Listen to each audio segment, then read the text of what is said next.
Saya Inaya Wahid, saya disuruh di sini suruh cerita tentang nasib saya waktu jadi anak presiden. Iya, jelek-jelek segini saya anak presiden dulu, ya, anak presiden keempat. Saya mesti ngaku, karena banyak orang nggak percaya. Dulu aja waktu di istana, saya tiba-tiba diusir sama pengawalnya. Ngapain di sini? Di tempat bapak lo. Kan susah. Jadi saya terpaksa harus ngaku kalau saya anak presiden keempat Republik Indonesia. Tapi saya juga paham kenapa banyak orang nggak tahu. Karena bapak saya nggak lama jadi presiden, ya 2 tahun. Dipaksa turun padahal nggak salah apa-apa. Dibilang Gus Dur mundur. Padahal waktu itu bapak saya udah bilang, lah saya maju aja mesti dituntun apalagi mundur. Kan lebih susah. Salah satu privilege jadi anak presiden itu juga ngelakuin hal biasa-biasa aja sama orang kelihatan luar biasa. Contohnya nih, saya nyetir, saya kemana-mana nyetir sendiri, selalu aja jadi bahan omongan. Tadi saya datang, wah Mbak Inaya nyetir sendiri ya? Ya saya nyetir sendiri, kalau berdua gimana pangku-pangkuan? Cuman pertanyaan itu hanya muncul karena saya anak Abdurrahman Wahid. Coba kalau saya anaknya Pak Sabeni gitu ya. Ya kan? Karena saya anak Pak Abdurrahman Wahid, mereka selalu nanya, Mbak Inaya nyetir sendiri. Belakangnya nanti, wah gitu. Coba kalau saya anaknya Pak Sabeni, Mbak Inaya nyetir sendiri. Iya, penumpangnya mana? Bedanya di situ. Oke. Tapi tetap aja, meskipun begitu, sebanyak-banyaknya privilege saya tetap nggak bisa ngalahin yang namanya Sultan. Apalagi kalau Sultan Andara. Nah, Sultan Andara ini menurut saya saking kuatnya, saking powerfulnya, ini dia luar biasa banget loh. Ini satu-satunya orang yang dikejar-kejar banyak orang. Beneran? Dia, iya kan? Dia dikejar pasti sama politisi.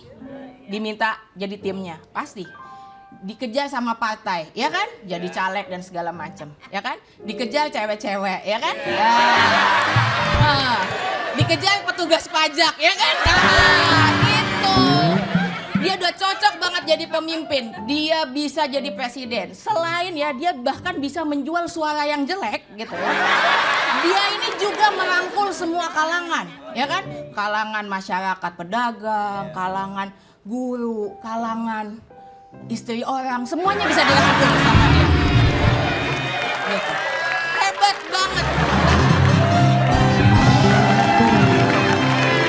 Buat teman-teman Inaya Wahid, luar biasa. Inaya Wahid. Mbak Inaya Wahid, salah seorang putri dari Presiden Republik Indonesia keempat, Haji Abdurrahman Wahid atau yang dia akrab dipanggil Gus Dur. Iya, Mbak Inaya ini tuh dari dulu yang kita tahu paling beda di antara anak-anak presiden lainnya. Nah, kan? Keren loh stand up komedinya. Tepuk tangan dong Mbak. Berarti Mbak Inaya anak keberapa Mbak? Saya keempat. Anak keempat dari presiden keempat. Anak keempat. Presiden keempat Mbak benar. Yeni. Mbak Alisa, Mbak Alisa. Mbak Yeni, Mbak Yeni. Mbak Anita, Mbak Anita. saya. Mbak-mbak semuanya ya. Mbak semuanya. Perempuan semua. Ini mbaknya lah ini Mbak Kekok nih yang ini. Tetangga Ciganjur. Ciganjur Pride. Ternyata lu sama-sama Sama Lagi Depok, gimana sih Iya, maunya? iya maksud gua Ciganjur kan sama rumah gua deket berarti Mbak. Nempelnya Ini berapa? Ciganjur, Ya. itu Depok, gue Bekasi. Ini kagak ada yang orang sini banget nih. Nah ini dia sebelum kita ngobrol-ngobrol, kita punya tayangan tentang Mbak Inaya. Ini dia. Ini dia. Inaya Wahid. Keren. Ini kebanggaan buat kita, tepuk tangan sekali. Mbak Inaya, tadi kan materi stand up-nya juga tentang privilege menjadi anak presiden Dan menjadi sultan.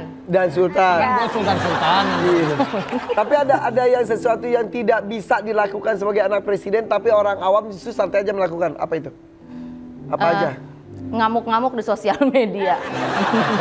Jadi saya itu sering banget, terus tiba-tiba dituduh segala macam gitu ya. Kayak kemarin misalnya, tadi sebenarnya ada beatnya itu.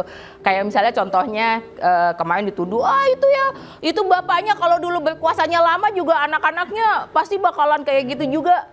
Bikin dinasti bla bla bla bla. Lihat aja, anak-anaknya aja dibawa kemana-mana, ke luar negeri dibawa, ke acara negara dibawa gitu kan. Itu pasti buat persiapan gitu. mohon maaf nih ya Bapak Ibu, Bapak saya nggak bisa lihat. Jadi jangankan ke acara negara, ke kamar mandi juga anaknya dibawa.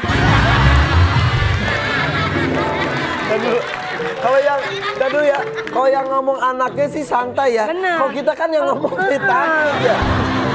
Tapi emang kamu tuh emang sesantai itu. Ya gimana lagi ya? Gitu aja kok repot ya.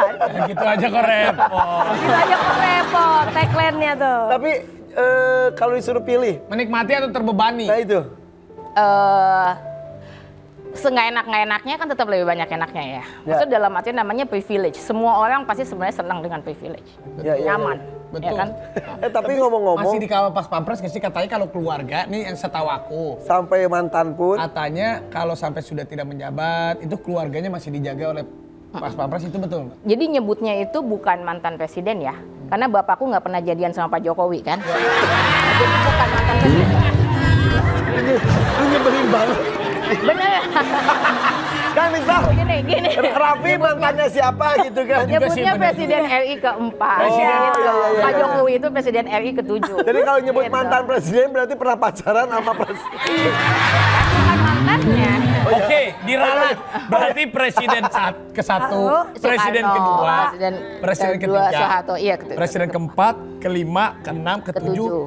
Itu selama seumur hidupnya keluarganya dikawal sama pas pampres. Dulu enggak, terus ada kebijakan baru, terus dikawal. Tapi kan kalau aku nggak suka, aku dan kakak-kakak kan nggak suka ya. Tapi kalau mau Jadi, mengambil kesempatan itu Bisa. boleh? Ibu dulu sudah sempat kayak mengajukan keberatan, kayak nggak mau itu kan biaya negara ya gitu. Masa aku cuma mau main sama cucuku harus membebani negara. Tapi ternyata itu diwajibin dari negara, jadi ya udah. Tapi yang masih ternyanyi tadi dari materi itu tuh, yang diusir pas pampres ketika waktu kerja naik Lagi bersepeda. Beneran itu, Umur Mbak? berapa? Beneran, Umur berapa? SMA kayaknya. Udah gede dong. Iya. Aku pernah dengar ceritanya. Kira aku tuh masih bocah gitu. Oh iya ya, pasti udah SMA. Udah SMA gitu. Diusir? Diusir. Ngapain main di sini? Emang ini tempat bapak lo? Gitu.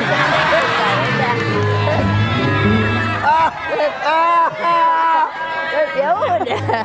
Terus ya udah aku cuma ketawa aja gitu kan, aku ketawa aja gitu. Terus aku bilang, oh iya maaf gitu. Terus ya udah aku pergi gitu. Terus pas sorenya komandannya datang, Mbak, yang mana orangnya? Yang mana orangnya? Ya mana saya tahu kan mukanya sama semua. Gua hafalin.